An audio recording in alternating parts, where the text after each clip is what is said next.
आपण पाहत आहात लोकशाही महाराष्ट्र न्यूज। आलेगाव येथील महिलांचा रुद्र अवतार, पाण्यासाठी महिलांचा ग्रामपंचायतीवर हंडा मोर्चा। गोळेगाव आलेगाव येथील शेकडो महिलांचा आक्रोश। पातूर तालुका पातूर पंचायत समिती अंतर्गत गोळेगाव आलेगाव येथे पाण्यासाठी व रस्त्यावर घाणीच्या साम्राज्यामुळे ग्रामस्थांचे आरोग्य धोक्यात आले व रस्त्याची दयनीय अवस्था आदी समस्याबाबत आलेगाव येथील सामाजिक कार्यकर्ते निलेश कापकर यांच्या नेतृत्वात शनिवारी शेकडो महिलेसह ग्रामस्थांनी आलेगाव ग्रामपंचायतीवर मोर्चा काढला। गोळेगाव येथे ज्या शासकीय विहिरीवरून गावाला पाणीपुरवठा होत होता त्या विहिरीत पुराचे पाणी साचल्याने विहिरीचे पाणी दूषित झाल्याने गावकऱ्यांची पिण्याच्या पाण्यासाठी भटकंती होत आहे। त्यामुळे महिला व ग्रामस्थ विद्यार्थी आक्रमक झाले आणि शनिवारी शेकडोंच्या संख्येने शेकापूर फाटा ते आलेगाव ग्रामपंचायत कार्यालयावर हंडा मोर्चा काढण्यात आला। मोर्चामध्ये घोषणाबाजी करण्यात आली। सदर मोर्चाची दखल नव्याने रुजू झालेल्या जिल्हाधिकारी वर्षा मीना यांनी मुख्य कार्यकारी अधिकारी यांना प्रश्न सोडवण्याबाबत निर्देश दिले। मोर्चा दरम्यान पातूर पंचायत समितीचे प्रभारी गटविकास अधिकारी पजई यांनी आलेगाव ग्रामपंचायत कार्यालयात भेट दिली व त्यांच्या आश्वासनानंतर मोर्चा थांबवण्यात आला। ग्रामपंचायतीचा बोंघळ कारभार चव्हाट्यावर। आलेगाव ग्रामपंचायतीचा गेल्या काही दिवसांपासून बोंघळ कारभार सुरू असून ग्रामस्थ वैतागले आहेत। वारंवार तक्रारीच्या संख्येत वाढ होत असून ग्रामपंचायत स्तरावरून ग्रामस्थांच्या समस्येकडे दुर्लक्ष केले जात आहे। त्यामुळे ग्रामपंचायतीचा बोंघळ कारभार चव्हाट्यावर आल्याचे चित्र आहे। गोळेगाव येथील पाण्याची समस्या, आलेगाव येथील रस्त्यावर साचलेले सांडपाणी, रस्त्याची दयनीय अवस्था आदी समस्या सोडवण्यात यावी अन्यथा सरपंच सचिव यांच्या घरावर शेकडोंच्या संख्येने मोर्चा काढण्यात येईल असा इशारा सामाजिक कार्यकर्ते निलेश कापकर यांनी मोर्चा दरम्यान दिला आहे। प्रतिनिधी आशिष वानखडे, लोकशाही महाराष्ट्र न्यूजसाठी अकोला जिल्हा। असं पहिली तर मी माझं तुम्हाला प्रशासनाच्या वतीनं विनंती राहील की असं वेळेवर नसतं। तुम्हाला आम्हाला प्रशासनाला तुम्ही 2 दिवस 3 दिवस आधी निवेदन द्यायला पाहिजे, जेणेकरून तुम्ही मोर्चा काढण्याच्या आधी आम्ही तुम्हाला त्याचं उत्तर दिलं गेलं पाहिजे की आम्ही काय केलं आणि त्या उत्तराचं जर समाधान झालं नाही तर मग तुम्ही अशा प्रकारचा तो तुमचा लोकशाहीने दिलेला अधिकार आहे तो वापरला पाहिजे। त्याच्यामध्ये दुमत नाही, परंतु असं प्रशासनाला वेळेवर वेठी धरणं, त्यामध्ये पोलीस डिपार्टमेंट आहेत, आरोग्य डिपार्टमेंट आहेत, हे विनाकारण यांचा वेळ जातो याच्यामध्ये। तुमची समस्या चुकीची आहे असं मला म्हणायचं नाही, परंतु काही तर आम्हाला वेळ दिला पाहिजे ना। कुठलीही गोष्ट असं नाही होत ना की सकाळी बटन दाबलं म्हणजे लाईट लागला, हे असं नाही होऊ शकत। तुमच्या समस्या सोडवण्यासाठी मी आहे, निश्चित सोडवण्याचा प्रयत्न करतो।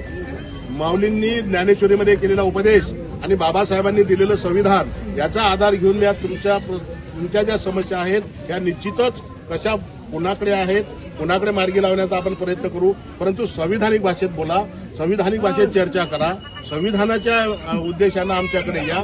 प्रशासन तुम्हीच आहे, तुम्हीच प्रशासन समजून काम करा।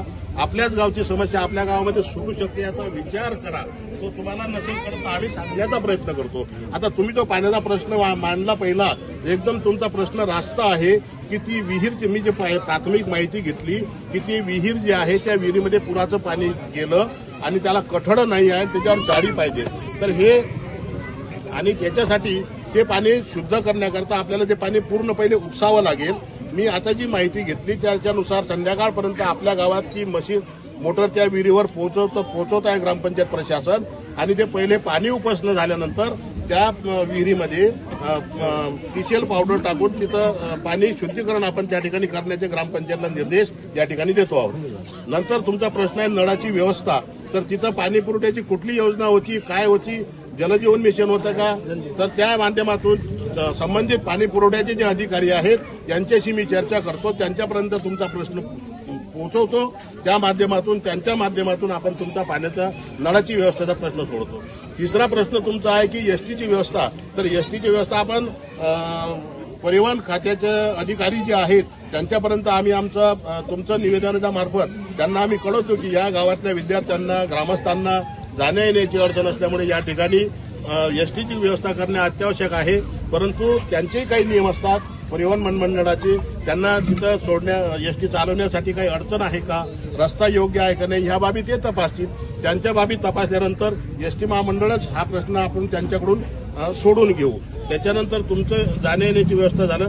शाळेचं वाहन कंपाऊंड जे आहे ते आपण बांधकाम विभागाकडे प्रस्ताव पाठवू किंवा या शाळेला वाहन कंपाऊंड नाही आहे, आपण ते ग्रामपंचायतच्या माध्यमातून बांधकाम विभागाकडे प्रस्ताव करू. रस्त्याची व्यवस्था जी आहे ते आता रस्ता जिल्हा परिषदचा आहे की पीडब्ल्यूडीचा आहे ते आम्ही जिल्हा परिषदचा जर असेल तर जिल्हा परिषदचे कार्यकारी अभियंता जे आहेत त्यांच्यापर्यंत आपण हे पोहोचवतो, निवेदन तुमचं पोहोचवतो आम्ही.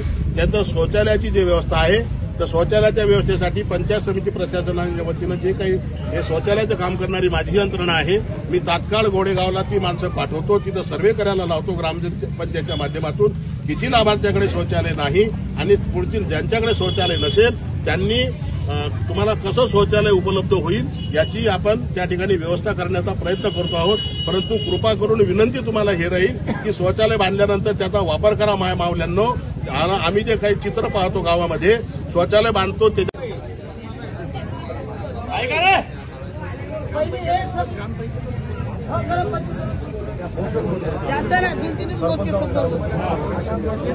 या गरम पंचायत मी 10 के पावडर मागायला आले. पावडर मागायला आल्याच्या नंतर त्यांनी काय म्हणणं केलेलं आहे, पावडर आम्ही 2 दिवसात आला तर पाठवू. 2 दिवसात आल्यावर पाठवू तो म्हणता 4 महिन्याची बरसात गेली. माझ्या हिरींनी छटाकभर पावडर टाकायला कोणी नाही. नागेशनं दिला, फक्त नागेश मावळ्यानं दिला, पण ह्या गावात ह्या सरपंचानं दिला नाही. असे ह्या गावामध्ये कधी घेव्या गरम पंचायत येऊन बोललेले मी का पावडर आमच्या हिरीत द्या, आमचे लोक गोरगरीब बिमार पडतात, दवाखान्यात पैसे नाही. आता पुराचा प्रश्न आहे, इथून यायला ऑटो 300 रुपये भाडं लागते. कोण गरीब 300 रुपये भाडं घेते काय? गोरगरीब करणारे लोक त्यांचे पैसे राहत नाही, त्यांचे लेकरं बिमार घेऊन बसतात. मग हेच आपले सरकारी दवाखान्याच्या गोळ्या असल्या कोणाचं तर चाराच्या बिमार पडलं का आपल्याला भरती नाही यायचं. असे आमच्या गोरगरिबाच्या नुकसानी होऊ राहिल्या. शाळेला कुंपण नाही. माझी नात छोटी शाळेत गेली तर तिला कुत्र्यानं पकडलं.